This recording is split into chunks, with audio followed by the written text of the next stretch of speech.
In this video, I will be loosely explaining the Naruto Ninja Destiny series.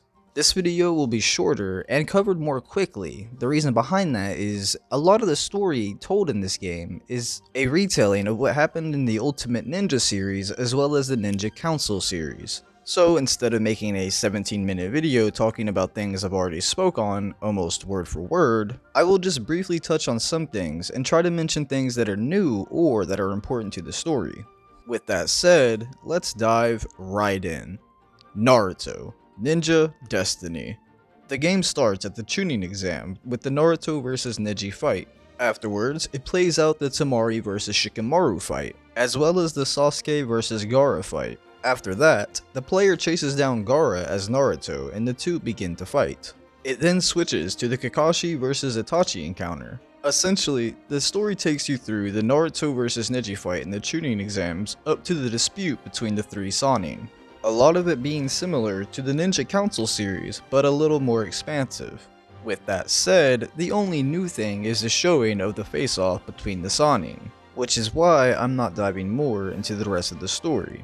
Now, as for the gameplay, it has 16 playable characters ranging from Gaara and Rock Lee to One-Tailed Naruto and level 2 Curse Mark Seal Sasuke.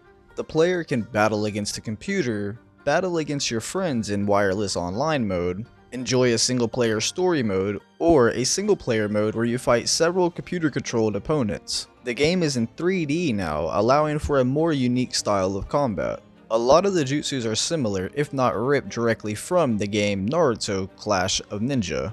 Jump attacks, being one of the new features, allows the player to do ground slams or throw shuriken at their opponent.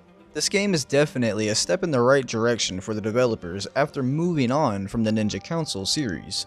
We can't expect too much from the first entry in the series, there's definitely some issues. For an example, the game could run more smoothly, but again, we can't judge the first entry too harshly. With all that being said, on to the next game.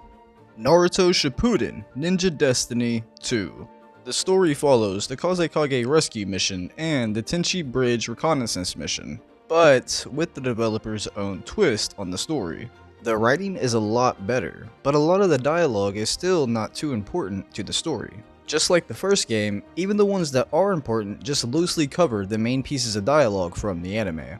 It takes you through a lot of the same fights we've seen in the Ninja Council series, just a little more fleshed out with bits of dialogue. Which, if you want to check out the video where I loosely explain the Naruto Ninja Council series, the video link will be in the description. With that said, I won't be covering too much more of this story, so on to the gameplay.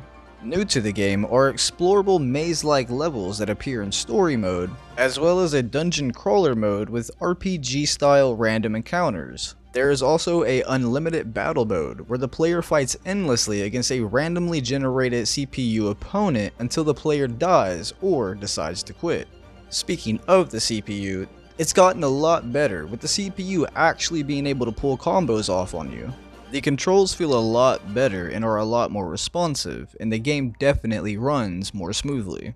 This was the second step in the right direction for them. They improved on what they could and on what they knew needed some attention. The additional modes and the way they went about the story mode itself was a good choice. With that said, on to the last game. Naruto Shippuden Ninja Destiny 3.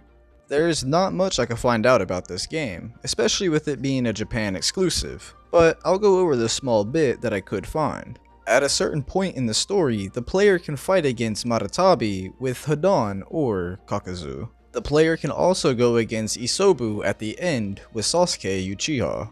Characters are playable in both their Part 1 and Part 2 appearance. The game also features a beast battle mode, where the tailed beasts Maratabi and Isobu can be fought again, as well as 3 other masked beasts that are exclusive to this game.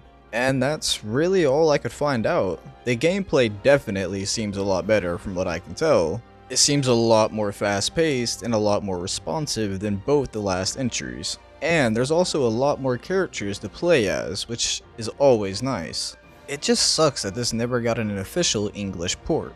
But anyway, that about wraps up this game series. The next series I will be doing by request will be the Dragon Ball Z Budokai series. If you have a series you want to see loosely explained, please feel free to comment down below. And as always, I'll see y'all in the next one.